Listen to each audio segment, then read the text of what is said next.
পাবি না সাপ্রি বাইকাররা, তোরা কোনোদিনই পেট্রোল পাবি না, লাইন ধরে থাকেও পাবি না। তোরা যে পরিমাণে বিরক্ত করছিস না, তোদের জন্য ঠিক হয়েছে। দোয়া করি আজীবন যেন তোরা পেট্রোল না পাস। তোদের জন্য আজকে এই অবস্থা, শুধুমাত্র তোদের জন্য। আরো চালা, ভো ভো ভো ভো, কি যে একটা পায় মজা আমি বুঝি না।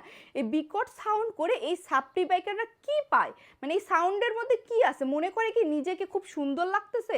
মেয়েরা তাকায় আছে, ওয়াও। আর সাপ্রি, তোরা বাইকার সাপ্রি থাকে যাবি, তোদের দিক কেউ তাকাবে। আমি দোয়া করি, মন প্রাণ থেকে দোয়া করি যেন আজীবনের জন্য পেট্রোল পাম্পগুলো বন্ধ হয়ে যায়, এই সাপ্রি বাইকারদের জন্য, তোদের জন্য যেন আজীবন আল্লাহ বন্ধ করে রাখে, যাতে তোরা এই পেট্রোল পাম্পটা আর এই তোদের এই বিকট শব্দটা শোনা যায় না। তোদেরকে এখন খুঁজে টুজে পাওয়া যাইতেছে না, এটাই সবচেয়ে ভালো লাগতেছে। তোরা এখন পেট্রোল পাইতে হচ্ছিস না, খুব ভালো হয়েছে তোদের জন্য, এটাই একদম প্রাপ্ত হয়েছে একদম। মানে আমি যে কি খুশি, মানে বলে বোঝাতে পারবো না। আমি দোয়া করি আল্লাহ যেন এই আমার দোয়াটা কবুল করে ফেলে, বুঝছো?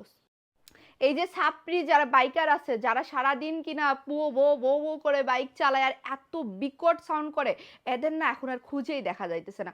আমি আগে এত বিরক্ত হইতাম, মানে কি বলবো, এদের মাথার মধ্যে বুঝছেন মগজ নাই, মগজ আছে হাঁটুর নিচে, যার কারণে ইচ্ছা মতো সাউন্ড করে।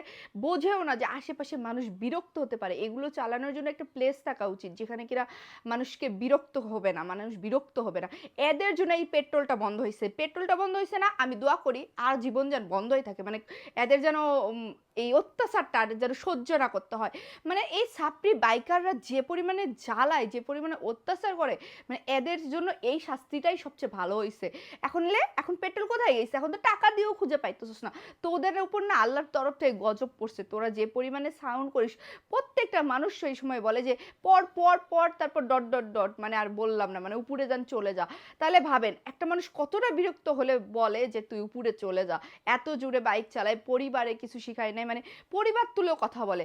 সো সবার উচিত কি, হ্যাঁ, একটা ভদ্রতা বজায় রেখে বাইক চালানো উচিত। এদের জন্য আজকে পেট্রোলের এই অবস্থা, মানে অপচয় করছে ইচ্ছা মতো গাড়িতে লোড নিচ্ছে আর ইচ্ছা মতো এইভাবে মানুষকে ডিস্টার্ব করে বেড়াইছে।